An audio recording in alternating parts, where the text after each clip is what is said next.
Welcome to the Dr. Dad's podcast, where a naturopath and chiropractor come together each week to share lifestyle medicine, health advice, and inspiring interviews with some of the top experts in health and wellness, bringing you the latest in nutrition, exercise, ancient healing, toxins and detox, your microbiome, mindset, hormones, brain, and much more. Stay tuned. We're going to teach you how to experience growth daily.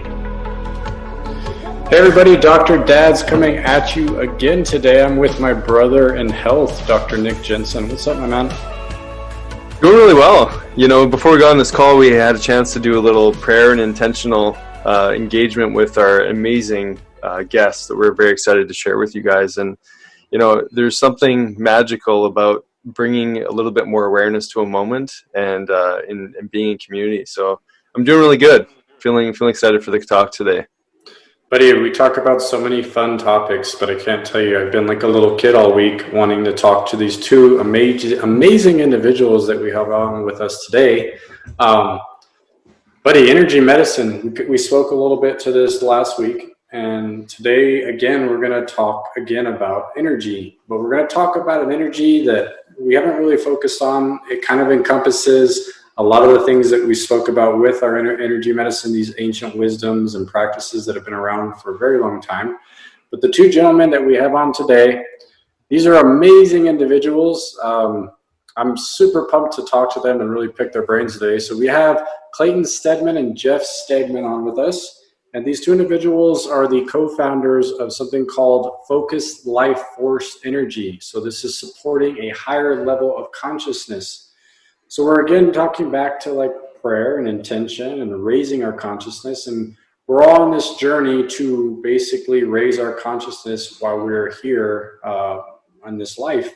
And what a great way to support that and being able to get more of that energy from, heck, I'll take it from wherever I can get it, right? So there are practices that we could do, and we've talked about these, Nick, from meditation to yoga to there's Reiki. There's all these different techniques out that everybody's trying to get more of this. But what if there was a way that this could be focused in your environment daily to keep you in a constant state of producing that energy and having that joy and that peace and that happiness, but then that also influencing your biology and having influence in your overall well-being and health. So guys, thank you for joining us today. Super pumped to talk to you guys and really go down the rabbit hole today. Yeah, thanks for having us. So guys, I'd really like to just have you guys introduce yourselves and just kind of tell us your story and how we ended up with this incredible thing you guys have come up with.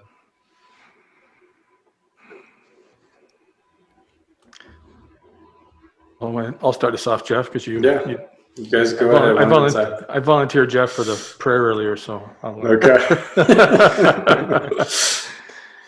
Yeah, I've been in the coaching business since about 1995. So I became a life skills coach back in the 90s. Then I became trained as a personal coach, and then I became trained as a business coach. And I decided to focus on a specialty in business called business as a spiritual practice. That's where you take one part of your business and make it your spiritual practice, like showing up on time. And then I went to business as a spiritual path, where I looked at how to incorporate some of the principles of spiritual practices and spiritual paths into business. And then eventually some clients graduated to business as a spiritual service, where you kept doing business because it was the most fun you've ever had and you just gave all the money away. So that was my coaching practice. And I was introduced by a friend of mine who was a coach to Jeff.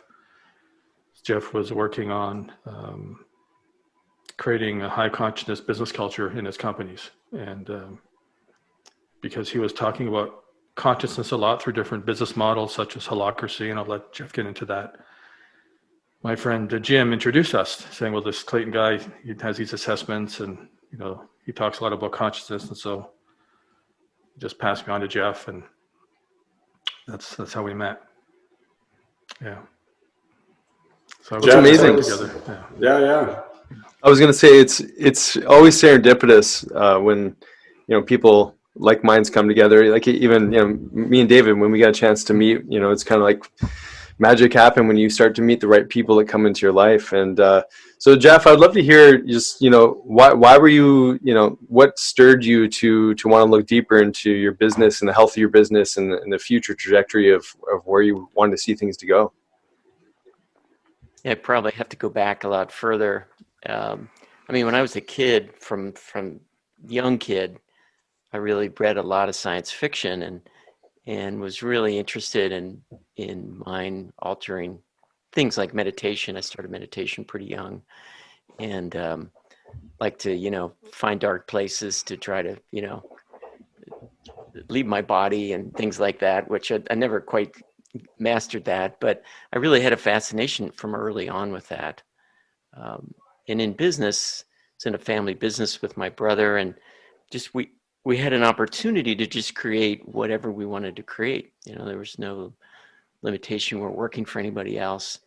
And it was a manufacturing business with lots of different kinds of people, so people at different levels of education and different levels of consciousness, frankly.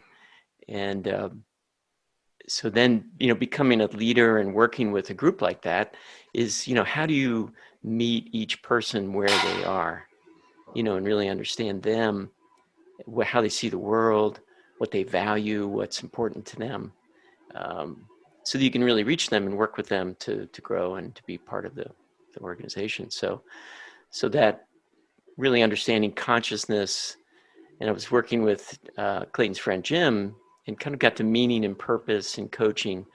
And then this introduction to Clayton was really diving further into consciousness and measuring consciousness. So to really be able to get some granularity about where people are and where myself is and where I was at the time.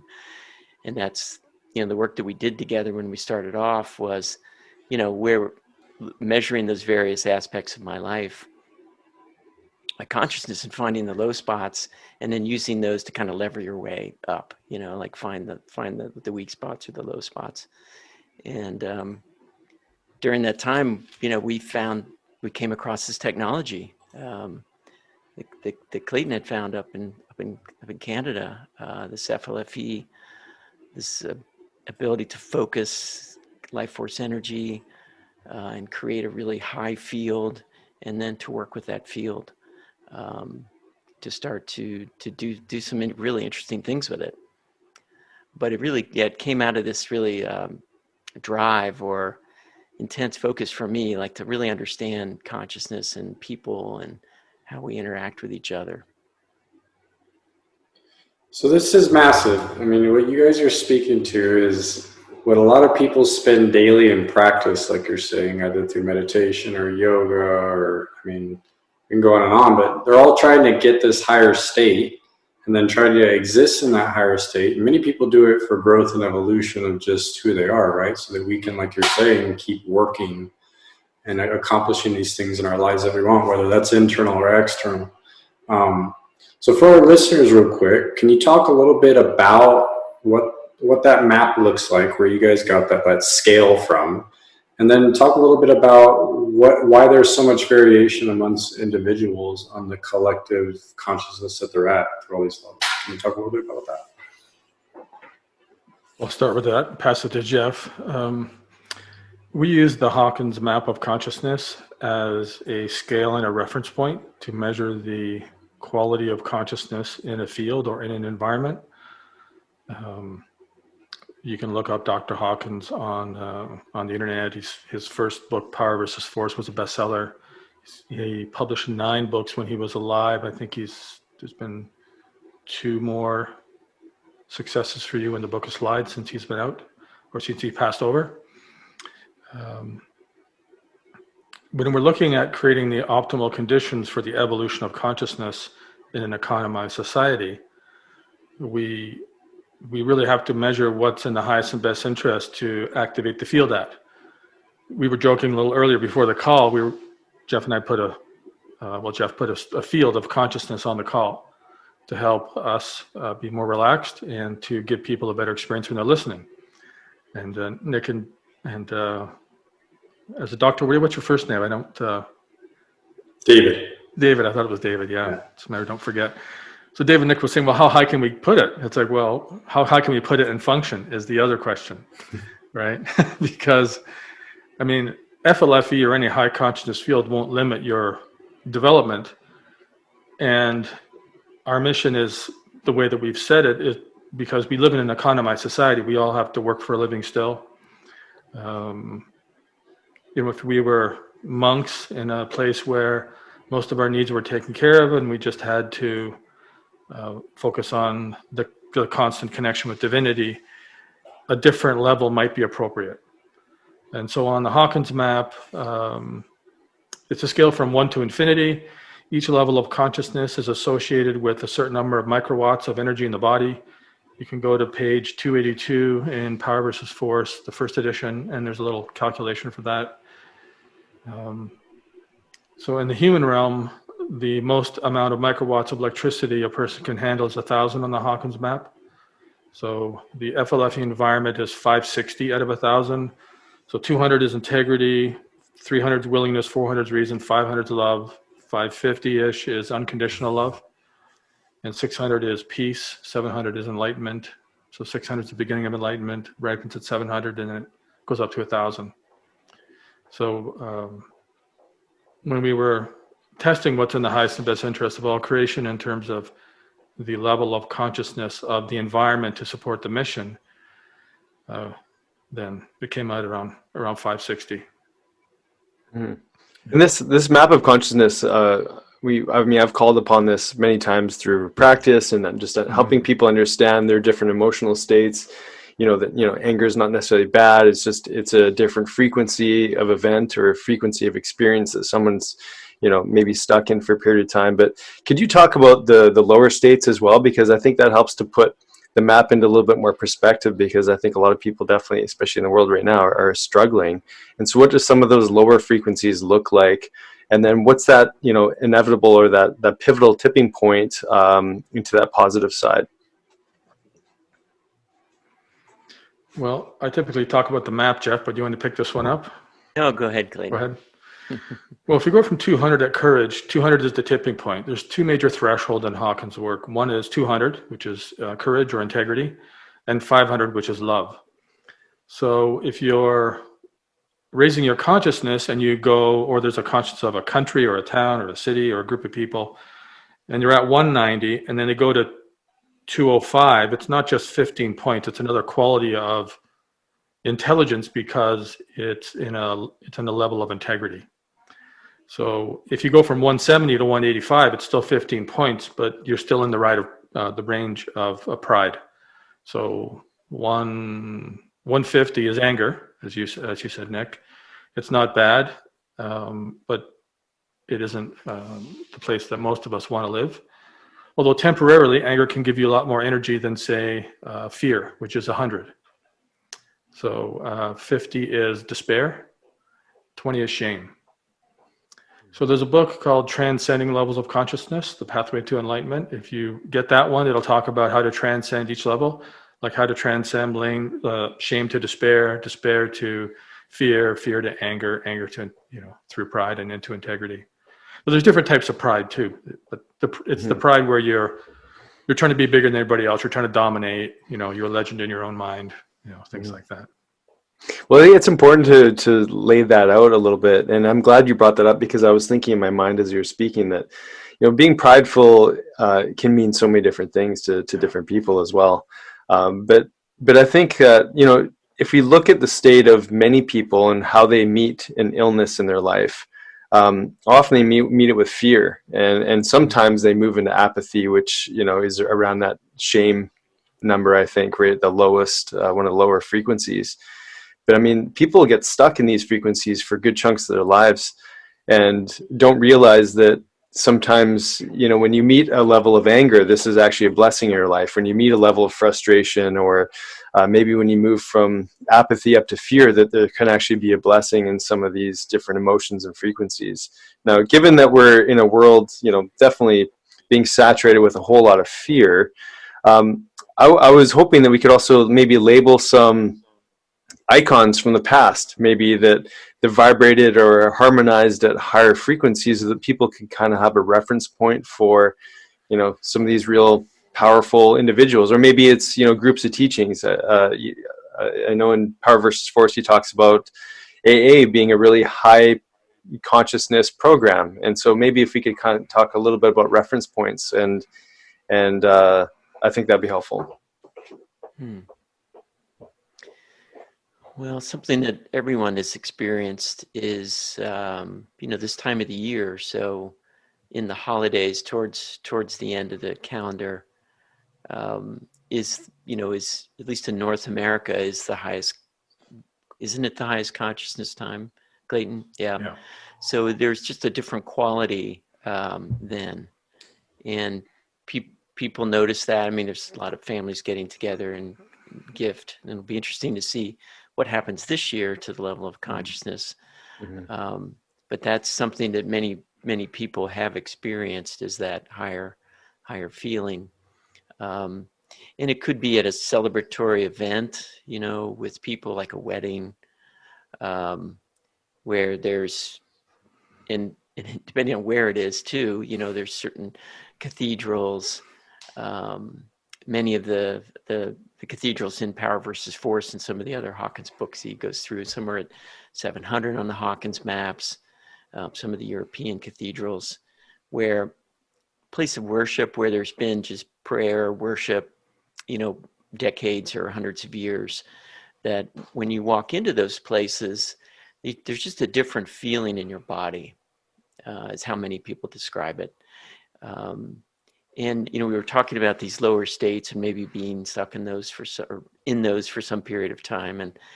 And we were talking earlier today about being in a groove, you know, that the human system is so adaptable that we adapt to being in these lower grooves. And like you said, Nick, when there's those events that knock us out of the groove, they can be a blessing to take us to a higher level. But when you walk into some of those places, like those cathedrals, places of worship, there's a feeling of lightness, or maybe more energy in the body, because we have to remember these are energy states of the field. And the lower you go down, the less energy there is, down to lethargy. And as you move up in consciousness, then there's just more energy available, and the body feels enlivened. And then you compare that to going to an old battlefield, or, you know, going to an old prison, or a place where people are tortured. Like if you're visiting Europe and you're going through some of these old stockades and things, there's a much lower energy feeling, you know, a heavier, less energetic feeling there. Yeah, I'm glad you said that, because Sonia and I, we traveled through Southeast Asia, and at one point we went to Cambodia, and we went to the killing fields there, and just to be an observation of it. And, you know, the one thing is, you know, what happened there, but it's another thing to actually feel the hair, your hair stand up in your body, and you just feel the chills, you feel the vibration of the trauma, and it's really intense. And like you said, you can go we also went to Angkor Wat, and you feel absolutely elevated when you're around these incredible structures that, you know, that actually give off a certain frequency. And so I think it's really, we've all had experiences of being in a sort of a blissed out state as a result of the environment. And so David, I know you want to lead in with some of that, but I wanted to make sure we had a sort of a reference point for this map of consciousness, how that relates to different emotional states in the body, what that means for healing, and what that means for transformation. And how it can be correlated with different, you know, environments or people that give off this radiant energy and whatnot. But go ahead, David. Well, no, you took the words out of my mouth. I was just going to add people. I mean, you know, one of the things that Hawkins, he talks about in Power versus Force is you are who you surround yourself with, right? Like your environment. And so like we spoke earlier, sometimes you just meet certain people that you're just around them, and they raise that consciousness level. You can just feel it when you're around them, or even places, right? And we have patients tell us, "Oh, I just feel so good when I come into your clinic," right? I feel like we're just helping them raise that consciousness up, right? They're just expanding when they're around the clinic. And that's one of the cultures that we're constantly trying to provide. But it's so powerful, right? I mean, and I know our listeners are listening to this, and they're just thinking, okay, so all these feelings and states that I have a different vibration. But what we're speaking to, right, is how do we cultivate this, or how do we create better environments for us to have more cultivation and move into those higher states and exist in those higher states longer? They all play their part, right? I mean, I'm not saying that these lower vibrations don't play their part, because like you said, they are stepping stones for us to keep making our way. And collectively, it's this collective consciousness through all these different states that we have that we're vibrating at. But let's just kind of dig in now to, let's talk about FLFE. And I really want to talk about all the benefits that someone could see from actually activating your all service in their environment. Are we good for moving that way, Nick? Yeah. Yeah. Yeah. Well, yeah, people have is there something else you wanted to say, David? Or? No, I was just going to say, like, I mean, wherever you'd like to start with that. Yeah. We were talking just before the call about the difference you notice in your homes. You both run the service, and particularly with sleep. Yeah. Now, some people will turn it on. They'll have the best sleep they've ever had in years. They'll email us and they'll say, "Oh my God, thank you." You know, and other people will email us and it's like, "Oh, I have so much energy in my body. I'm having a hard time sleeping." So, you know, we don't get much of that, but 95% or 90, probably 98% of the people that give us feedback, it's like, "This is great." And some people feel really restless. And so it just depends what's going on for you as a person. We do have a slider when you log into your control panel, there's a consciousness slider on the home service. So if you feel like it's too intense, you can actually turn it down. You can turn it all the way down to 400. It goes up to 570. And we have an EMF button. You can turn the EMF on and off, so you can really experiment and be your own consciousness researcher. So it's okay, if I turn the EMF mitigation or harmonization service off, do I notice a difference? If I turn it on, do I notice a difference? You know, if I slide the service down, if it's feeling too intense, then you find that sweet spot for you, and then you work your way up. So because we're individuals, it affects each person to a degree individually. And yeah, there's a lot more I can say about it. I think I'll pass it off to Jeff. I would just maybe back up a little bit that, you know, we're activating a field.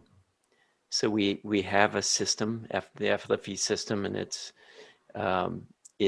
you know, you could call it a machine of type, a consciousness machine. And it was technology that was developed by these inventors that Clayton found. And as we may have said earlier, this machine or this system is activating a very high field. It's concentrating or focusing life force energy. And that field, there's a quantum association that's occurring with the property or around a phone, the different services we have. It's kind of an everywhere service you can take with you, or it's a property service. And that field is activated, and the system works in a similar way to human consciousness, that when you think of someone and they call you a minute later or a few seconds later, we believe that humans can create these quantum associations themselves. And it's shown up in twin studies and, you know, Reiki and distance healing and various other ways, that when we think of someone, that we're activating a field around them instantly, no matter how far apart we are. And then that connection is where the healing energies come, and that's FLFE is activating a field. And so the first benefit is more energy available there in that field. There's just more in chi, prana, like in Chinese medicine, you know, the chi flowing through your body and through your meridians is so important for the health of your body. There's just more chi available. And there's many other Ayurvedic medicine and prana. So that's kind of the first part of FLFE, is that activation of the field. Yeah. Then, so go ahead.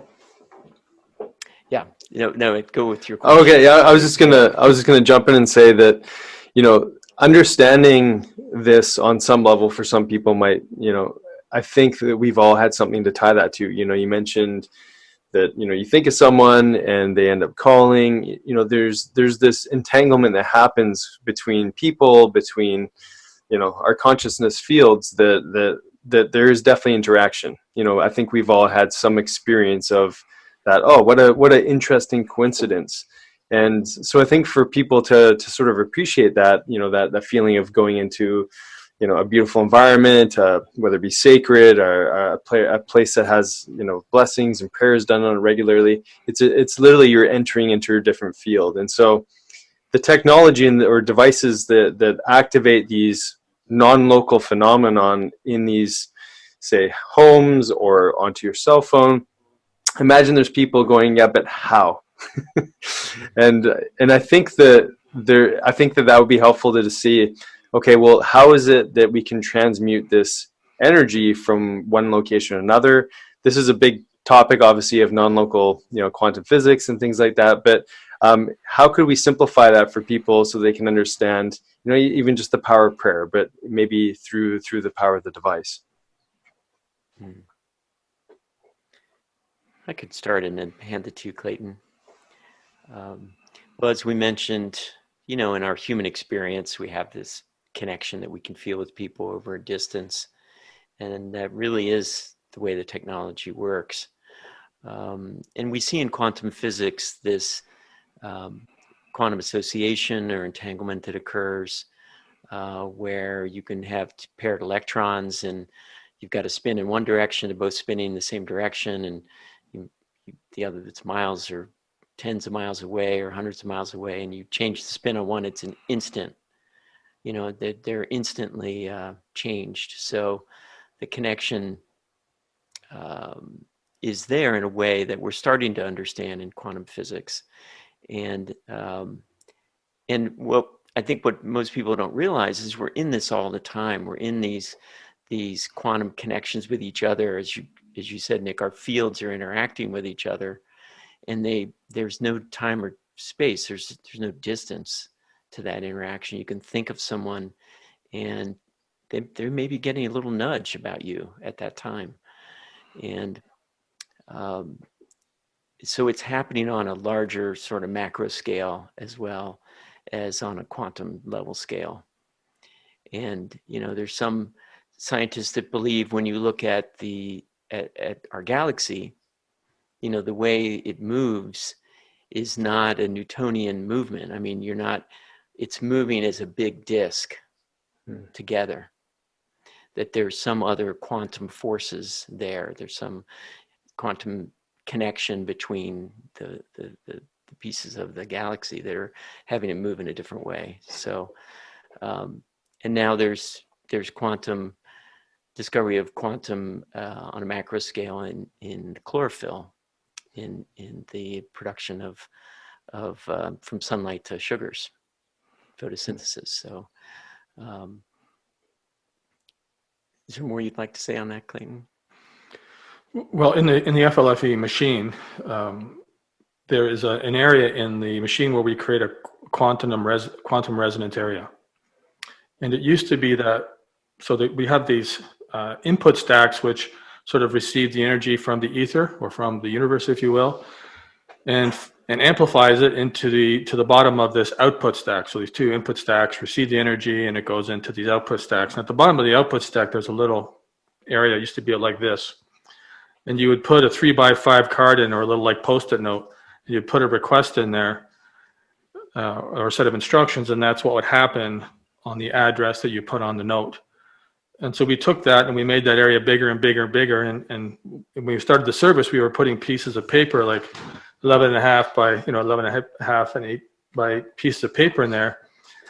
And then we figured out we could put instructions on the paper instead of going to an address to go to a database. And then then it takes the information from the database and activates the same field in that area with your home or around an object. So that's the more technical part of how it works in terms of just, yeah, there's a machine, and there's a lot of, I mean, originally it was like a Model A Ford, and now it's like a Tesla. It's a very big difference in the machine, but it's still a car, and you don't put papers in by hand anymore, but the principles are the same. It's just we have more sophisticated ways of acting on it. Mm-hmm. I mean, I'm glad you brought up Tesla, because I can't help but think that, there's some interesting similarity with the kind of technology that man was, trying to bring into the world. And for there to be sort of spin-offs and, of Tesla coil, or some of these quantum phenomena that can happen with the technology these days. And I know, David, you've done a ton of research into that area as well, so I'm sure you got some questions on that. Well, I'd really like them to talk about the programs they run. But I just wanted to add something to that for our listeners. So, I've been using energy medicine for 15 years, and I've been on this journey of just creating more understanding there.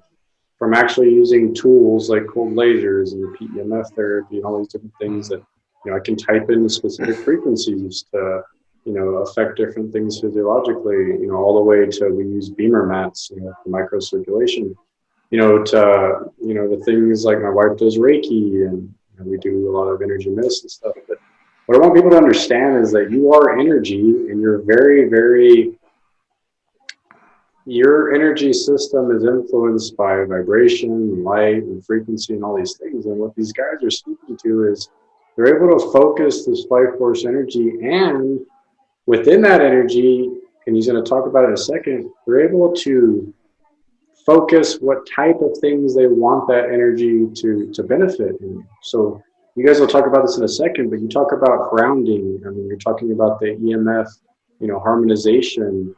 It helps with just bringing energy up in the body, which we know helps, push disease away. And, you guys have a GI tract optimization, a brain program, enhanced nutrients, energized food. I mean, you have all these amazing things that you're adding into this so that the body can get all these benefits. Can you talk a little bit about why you've chosen these programs and kind of what that looks like?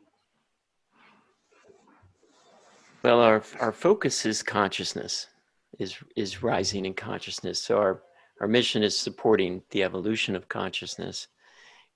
And what we discovered along the way is that the body is an important part of that. We tend to think that it's we're meditating, it's somehow that process is separated from the body. But it's all one, it's all together. And that, early on, when in our testing, so when we say we're testing, we're using kinesiology or muscle testing. And we're using the Hawkins map as a scale. And Clayton has sort of cracked the code on accurate muscle testing. And then he's taught others in the business, and then we check each other. For instance, we test the level of consciousness of all the properties on the surface. We're doing it every day now. We've committed to do it, several times a week.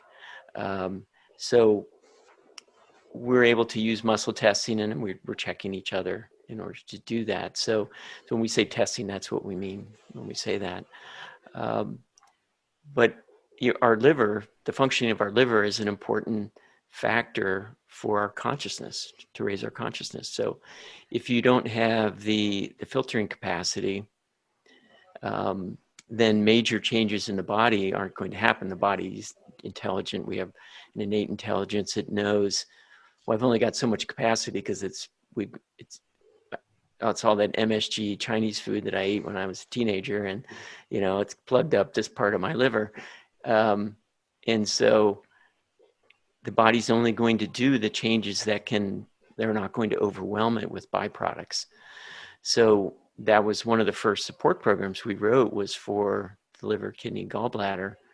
So we have this high consciousness field.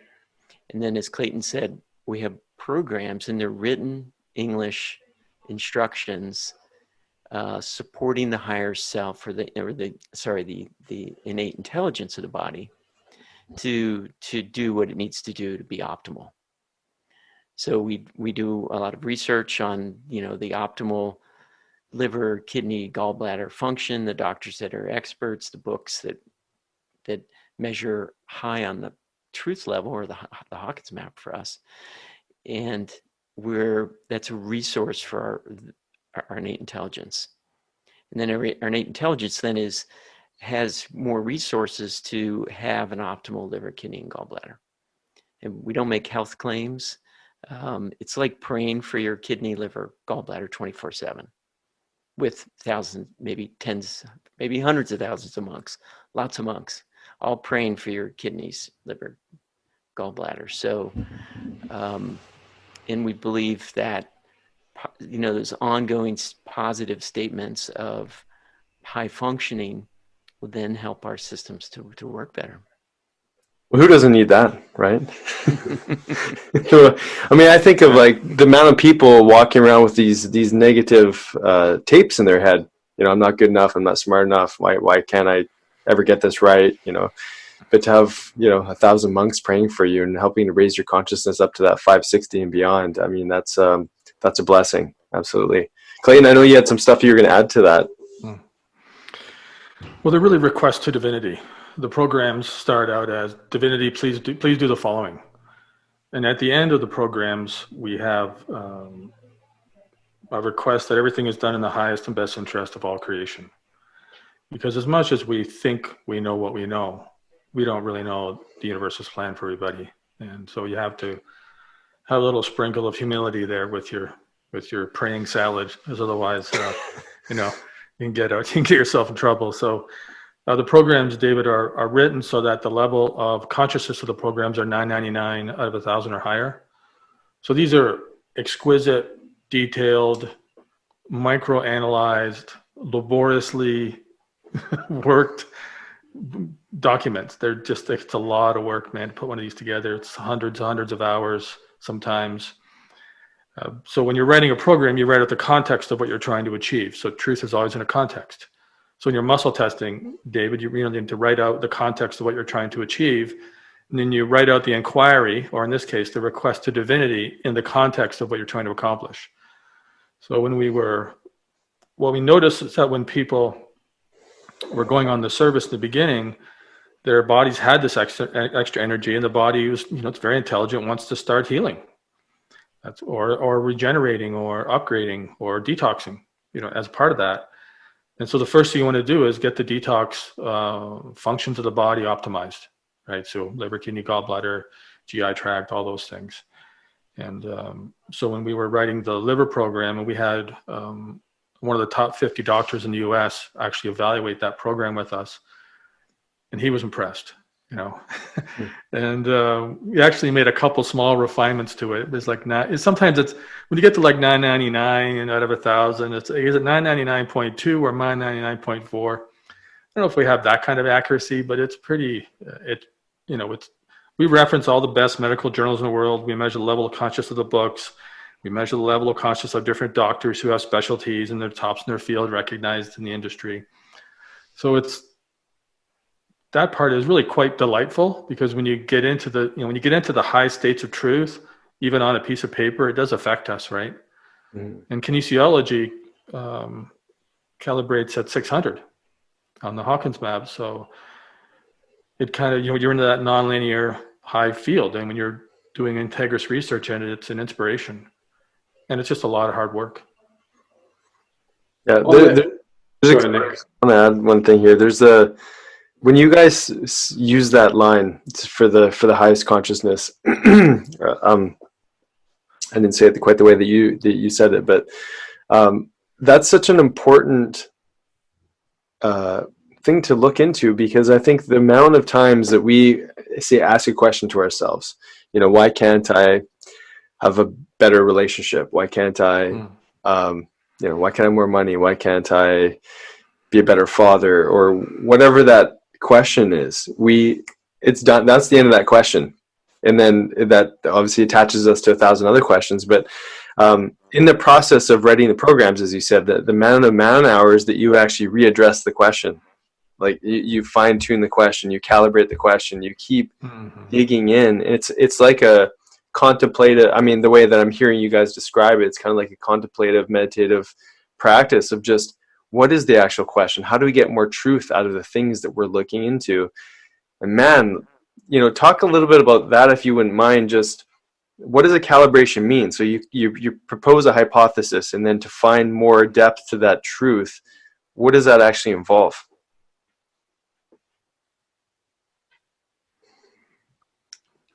Wow. Yeah, that's an interesting question. Well, it involves more than us.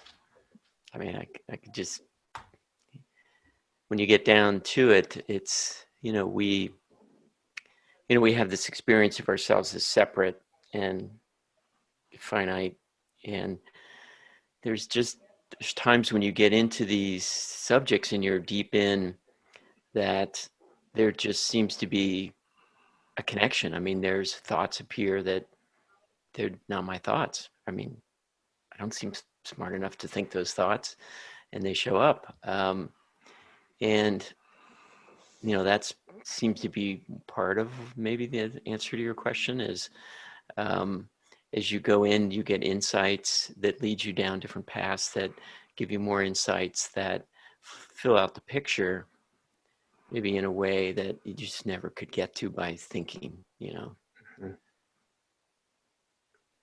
There's a place in writing the context out for a program, because truth is always in a context. We ask, what's your will for us, Lord, in this situation? How do we help people have the best experience on the service? How do we help their livers manage their increase in consciousness? How do we help their nervous systems hold more light? When we start going, and then like for you, David, I know you do a lot of kinesiology. You can actually measure where your thoughts come from.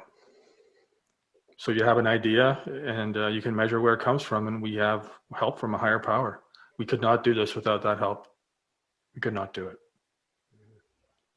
Well, I'm glad you guys said that, because I mean, like I was saying earlier, when you guys do similar work to what I do every day, you're just doing it on a different scale and using a different technology to influence the world and universe. But it's crazy, man, right? I mean, it's almost like you have these moments of insight and can't always explain where it's coming from. But like you guys are saying, you're basically able to test these things using muscle testing and kinesiology. And man, I'm looking at that 999 or higher. I totally believe you. It takes 100 pages or more to probably refine it to get it to that level, because to get something that high on the Hawkins map, like you're saying, it's got to be this massive truth, right? And you're in that context of truth. And I love it that you guys all put it up against the phrase, do this in such a way as in the highest and best interest of all creation. And then you also have this safety valve that starts to push things down if they're negating over time, right? So as our consciousness is evolving and the universe is evolving, I'm guessing you've seen that some of these programs are no longer in the highest best interest, and they've moved down the pecking order, and you guys have other ones that are coming to the surface. So there's an evolution there, which I think is very interesting. Yeah, there's ways of measuring how people are adapting to a higher consciousness field. And you don't want to throw people into a healing crisis, right? It's like when they come to you as a doctor, people are willing to tolerate a certain amount of discomfort, but at some point their willingness diminishes when they're in healing crisis too long. That's my experience of going to doctors. I would rather sometimes get well a lot slower than be really uncomfortable and overcome something. It just depends where I'm at in my life. So with the technology, we're able to regulate it like a dimmer switch. Whereas if people are experiencing a certain amount of healing crisis, and there's ways that we measure that, we'll be able to automate it. And so that, for example, the big one is hydration, Jeff. If people, that's really one of the primary keys to having the best experience possible in the service, is really maintaining your hydration levels, because the body needs water to just move all these toxins out. And if you don't have enough water, the dimmer switch, the programs will start to diminish their impact. So a lot of people, it's like, well, I'm not really feeling it. So the first thing we do is we ask them, so the first 3 days on the service, we suggest people drink 2/3 of their body water, 2/3 of their weight in ounces of body water. So if you're 150 pounds, then that's, 2/3 of that is 100 ounces of water. That's a crazy amount of water for most people. But for those first 3 days, when that liver, whatever the math is on that, you can maybe check it for me, Jeff. But the liver, kidney, gallbladder are all needing to work overtime, because all of a sudden your body has all this energy to do these renovations or healing that it's wanted to do. And the body knows what to do. We don't have to tell it. But if it doesn't have the water, it can't do it. So, and then we typically recommend people drink half their body weight in ounces a day, which is what a lot of doctors recommend just for day-to-day living. Mm-hmm. Well, and then the water itself becomes a reservoir for, or container, or transmuter, or whatever you want to call it, for that energy, right? So it would make sense, given that we're mostly water, that we need that medium to, exchange and hold and be a capacitor for that energy. So that absolutely makes sense. And to be it's kind of interesting, David. I'd like us to sort of talk about our experiences with FLFE. So far in our homes as well, but that was one of the things that I did notice. It was actually a natural curiosity to drink more water, and at the same time, we ended up getting this new water filtration, reverse osmosis countertop system, and it was perfect timing because I just started drinking a ton of water. But the sleep thing was significant. I think when the day I turned on the thing, the FLFE program, I was at the clinic. And, within moments, I just felt like deeper breaths. I just felt more relaxed, I was like, I do a lot of videos, so I had more desire to just, share a message, or, it was a very interesting phenomenon. But the sleep quality was significant. I would literally hit the pillow and have those sleeps where you just you wake up in the morning and you're not checking the clock, once or twice throughout the night. So that was very obvious. But the thing that hit me the most was when the service turned off at our clinic. I was having a day, the day was going really well, and then sometime during the middle of the day, the service came off, and the joy wasn't there. There's this feeling of something just doesn't feel right. And sure enough, I got an email saying from Luke, I guess it was from the company. We turned off the service, and I emailed him back saying, "Well, what time did you turn it off?" Because I was having a good day, and then at some point it just shifted for me, and I couldn't really put my finger on it. And so, anyways, that was a really powerful experience of just this change and this noticeable difference with sleep. David, what did you notice? For sure, the sleep, man. So just like Nick, I turned it on at the house first, then at the clinic, but immediately for me and my wife, sleep was the biggest thing we noticed, was right at the very beginning of it. So like Nick was saying, like, beat my alarm clock, woke up completely rested. And then, I noticed at the back end of that trial, as soon as it popped off, I was getting woken up by my alarm clock again. So I didn't get that good quality sleep anymore. So very noticeable shift there. But some other things that were very noticeable, I do a lot of energy work. So on my longer days where I'm having to put my hands on a lot of people and do a lot more of this work, I can get a little bit exhausted by the end of the day. So by the time I'm home, ready to eat, hit the bed, right, and I'm out. But I had this like massive amount of energy when I was getting home, because I had it at the office too. So I was going from home to the office. I'd have those long days doing the same amount of work I do all the time, but then I'd get home and I'd notice, like, man, like, I'm not tired. Like, I feel really good all the way till it was time to just go to bed. Another thing to add to that was just, and Nick, you did say some stuff about this, just the amount of joy that I was experiencing in, with my 6-year-old and with my wife at home, and even patients. This is gonna, I don't know if you noticed this, Nick, but my patients honestly seemed less irritated and neurotic when they were coming into the clinic when they weren't feeling well. They seemed more at a calm, more at peace with things than they normally do, which I thought was interesting. And then the other thing was my 6-year-old. So we're homeschooling right now because of all this stuff that's going on. And I was talking to my wife because I've noticed that he seems more calm overall the last couple of weeks. But I asked her, I was like, well, how's he doing at school right now? And she said, noticeable change in his focus and concentration when we're doing this schooling, which is something, I mean, he's 6, so we're working on that. But I mean, she said he's just been a whole lot easier to teach and keep his focus during school. So, man, I mean, it's been massive. And I'm going to even add to that, my digestion got much better. So I saw a big shift in digestion, better bowel movements, just overall improvement there over that 2-week period. So like I told you gentlemen today, I turned it on the office, at the office and at the house. So for our listeners, if you're a patient, we have this going on at the clinic right now. So when you come in, this is actually emitting at the clinic. I feel like I want to put up a sign for you guys that say, if you're experiencing joy and peace and these things at this moment, that's focused life force energy. We're increasing your consciousness. But I mean, it's been massive, man. So I mean, you guys don't have to sell me. I'm already sold, and I'm going to turn on the mobile stuff too, because it's kind of like I want this I want to experience this all day. I mean, why not take it everywhere I go? I mean, why wouldn't you? I'm on that journey like Nick is, and I think many of the individuals that are listening to this, where we want that massive amount of growth and evolution, and what a better way to put yourself in that environment that's a conducive to help you do that. Mm-hmm. Oh, and on that note, frequencies that we know and many people know cause disruption for them are those EMFs.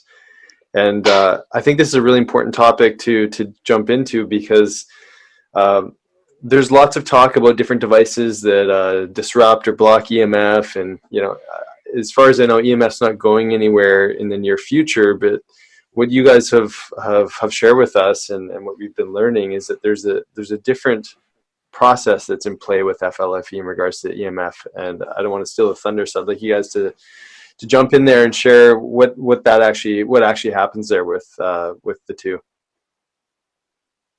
Yeah, I find that this feeling of being able to take a full breath is really related to the EMF environment. So we have a free trial. If you go to FLFE.net, there's a free trial. There's no credit card. There's no obligation. It's what you two guys did. And once you start that, you have a control panel. And as Clayton mentioned earlier, you can be your own researcher. And this EMF mitigation is an addition to the service that we did, because we noticed that EMFs were lowering the level of consciousness of properties. So we had this promise that the properties are going to be at 560 or higher 98% of the time or more. And we noticed properties were dropping down. And then when we called the customer, we heard there was a new smart meter, there was a cell tower across the street, there was some influence with more EMFs in the environment.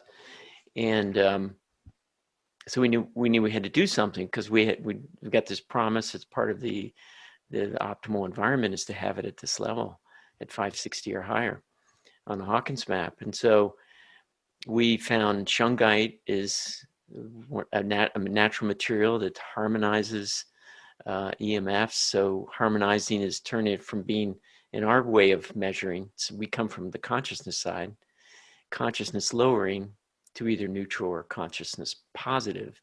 So it turns something into being positive for the environment. And so we were able to bring the energetic essence of shungite into the field and have that then harmonize the EMFs. And there's some other ways we harmonized as well. And then we saw the properties all go up. In fact, they jumped up a point or two from where they were before. So it was actually improving the quality of the environment. Do you want to say some more about that, Clayton? Yeah, I mean, when you're looking at EMFs, a lot of people talk about blocking them. And when you're blocking them, you're basically sending them back somewhere, or you're trying to deflect them. So if you're blocking them and sending them back, it's like, well, you're concentrating them more somewhere else.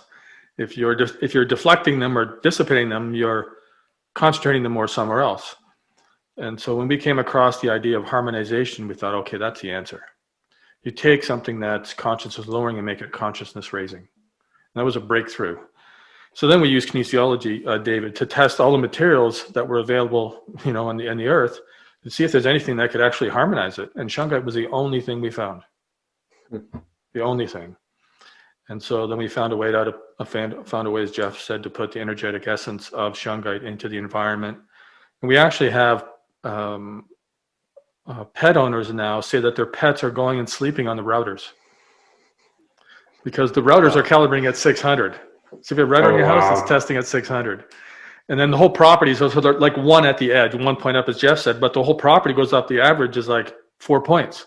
So all of the properties on the service that have routers on them, they went up 4 points after we put the program on, which is 4 to the power of 10. So if it's 560, see, the average was, I think before that was 570 on the service, because a lot of them are higher. So the average was like 574 after, because of the positive effect. It's like an Aikido move. And yeah, I love that. Yeah. So you're saying, like, right near where the router is, you're getting this massive emission, right? this harmonization of EMS. And I'm thinking, because my builder, not to talk negatively, but he for some reason decided that it'd be a good idea to put the Wi-Fi hookup in the bedroom next to where the bed is put, which makes no sense. So like I have an RF cage around my router and I have a chill switch at night and all that stuff.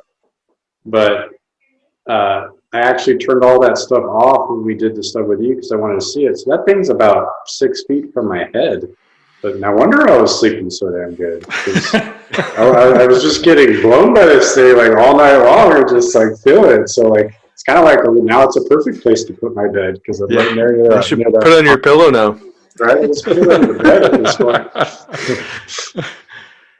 Yeah, well, I mean, fascinating to think because with the truth telling that you can do with muscle testing, and with the amount of stuff that's out there these days, you must be just going like mad testing everything to look for the quality, because there's a lot of products out there that they make all sorts of different claims, and so to actually have something like this that's measurable, that's testable, and reproducible is extremely valid. So and I think that I'm helping the people understand that there's a way to actually be in this world and not try to wear a lead suit everywhere and block everything, which is impossible. But you can take these frequencies, put it on your phone, put it into your home space, your clinic or your business space, whatever that might be, and have a way to sort of harmonize more eloquently with the environment. That's really significant. I would love to hear some stories of, these are obviously anecdotal, but what are some stories that people have shared with you guys in regards to some of the things that people have noticed as a result of being in these environments more often? Well, we did a study when we released the EMF mitigation, just still on that subject for a minute, where we had some self-identified sensitives who were already customers who heard us talk about it and were really excited about some relief. And so we did a study, and we're actually working on a double-blind study with a third party on the same subject for EMF sensitives. And that where it'll be turned on and off, and people won't know which group they're in. And but this survey we did, sleep was a big one, anxiety was another one, where people they felt this tension in their chest, and as we said on the free trial, you can turn it on and off, which is really, for me, I could just feel my shoulders like relaxing when I turn it on, and when I turned it off, I kind of start tensing up. So that, anxiety and tension, feeling of that for people is really a big one. But we do get a lot of parents. I mean, we get a lot of parents talking about the quality of their relationships with their kids and spouse. And the brain optimization, the focus and concentration you were talking about, and the having energy at the end of the day, that we hear that often. And we did a study with IONS, Institute of Noetic Sciences in Petaluma, California. And we activated a field in their location, and they did a study of brain waves and cognitive testing. And when the service was on, there was a move to the alpha state. So people moved into alpha, which is an indication of kind of meditative state.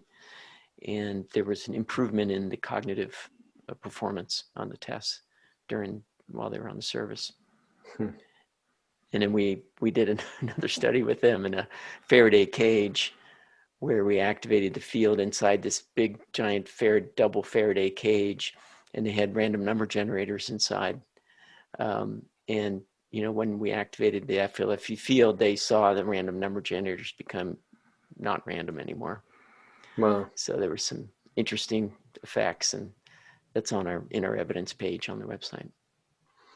Yeah, unrelated, but not the same technology, but definitely related would be some of the work with HeartMath, where they have these global coherence measuring stations that they use random number generators and all sorts of other things. And so when discussing technology that doesn't maybe a lot of people don't necessarily have direct familiarity with it.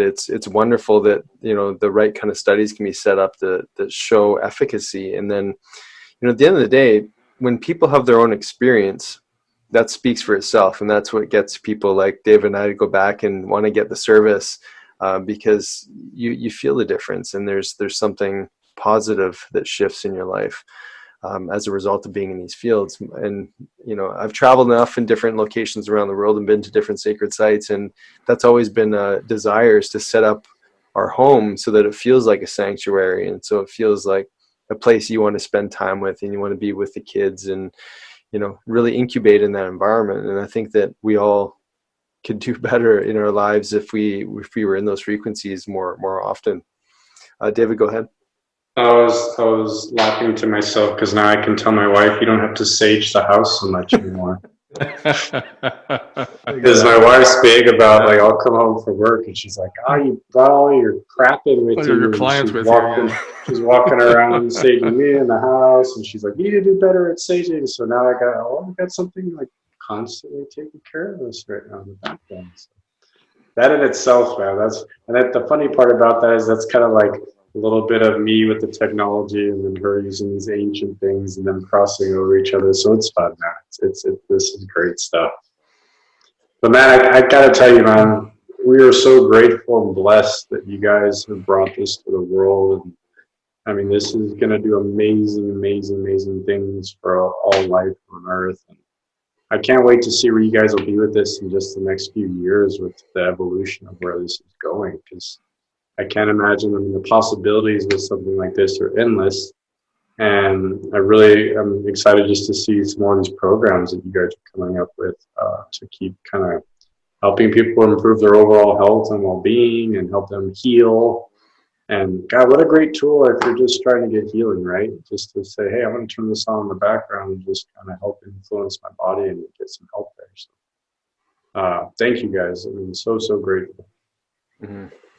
Well, and having a bubble to be in right now is, you know, our community, FLFE community, has found it to be really helpful. And you just don't watch the news. You're in a loving environment at home, and, you know, it's a different experience. Absolutely. And it's really been helpful during this time. Yeah.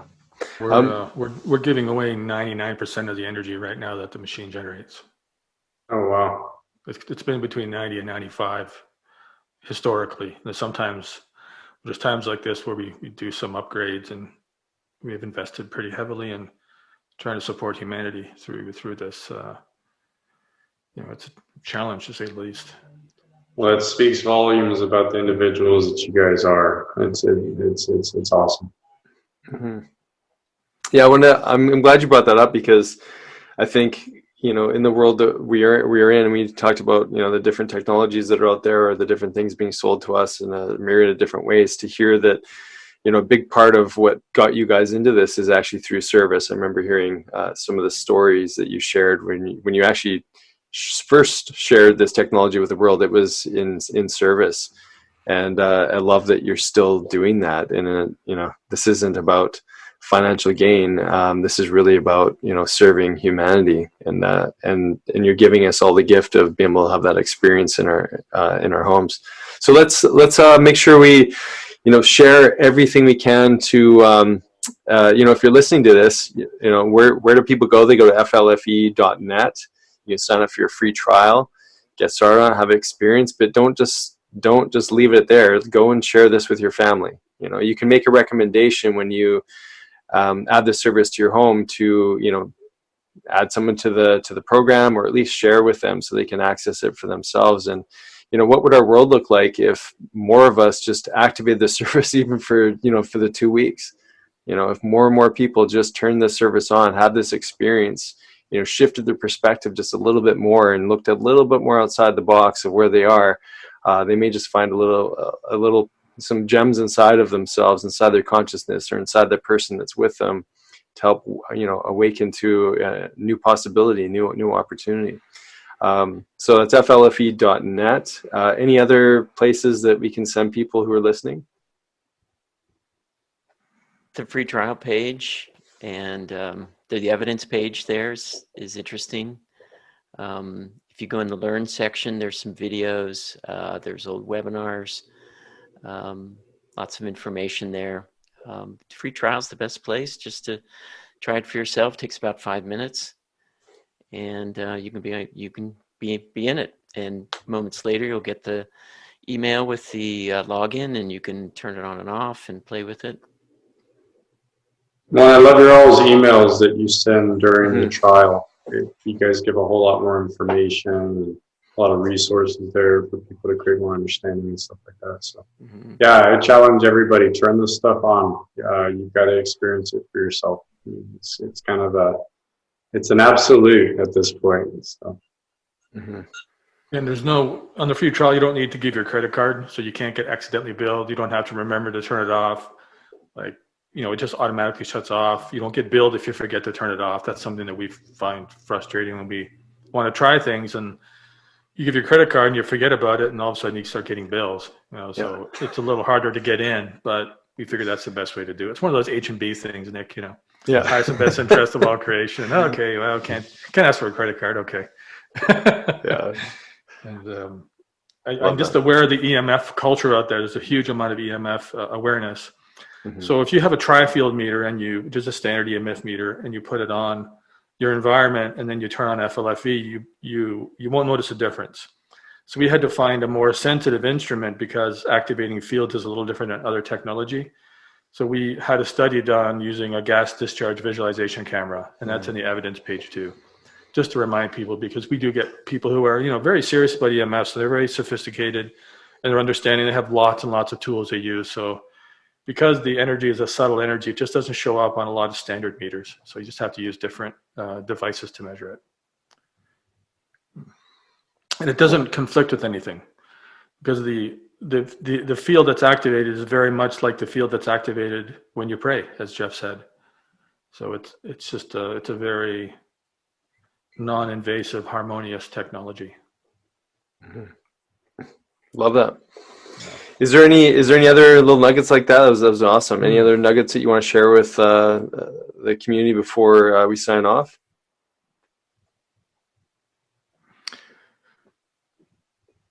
Well, I'll start with one. I'll give Jeff a chance to think. You guys talked about creating a sanctuary in your home. That's exactly what we're trying to do.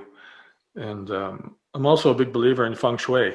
I'm just surprised that I'm wanting to say this, but it doesn't mean you shouldn't do feng shui. Like, feng shui brings the average home in North America up like 40 points.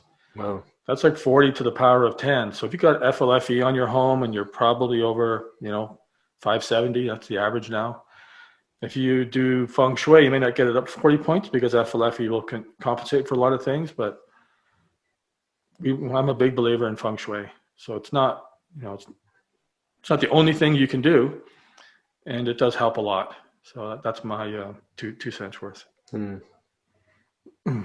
Jeffrey, anything to add there? You may hear some nice piano music in the background here. Yeah. Yeah, I'm just grateful for what you guys are doing, with this podcast and getting the word out on all the interesting things you're talking about. And the FLFE community has been growing. It's worldwide now. What are we in now? 52 countries now, Clayton? Yeah, some days it's 55, some days it's 52. Yeah, it might be up to 55. Yeah. So we're all over the world. The community is growing, and we're glad to have you two with us in this journey. And as you said, there's more to come. We've got a lot of things cooking that are coming up in the next quarter. So welcome your listeners to join us as well. Look forward to the journey together. Awesome. Well, gentlemen, it's been an absolute pleasure to have you on the call. We set an intention before we got on the call, and one when we leave is that more people, for us anyways, that more people experience higher states of consciousness. I mean, this is part of our birthright as humans, is to realize we're so much more than the limitations that we've come to learn about ourselves, or perceived anyways. So that's our intention for all 4 of us going out there to the world. And if you're listening to this, just turn the tool on and let it speak for itself, or let it speak to you, and see what speaks through you as a result of having it on. So thank you very much. I'm sure we'll be talking to you guys again soon. Yeah, Clayton, thank you guys, man. Appreciate you. Thanks for listening. If you enjoyed today's podcast, please be sure to subscribe to the Dr. Dads and share with your family and friends. You can also follow and interact with Dr. Nick and Dr. David on Facebook and Instagram for a daily dose of inspiration and the latest in health and wellness. Be well.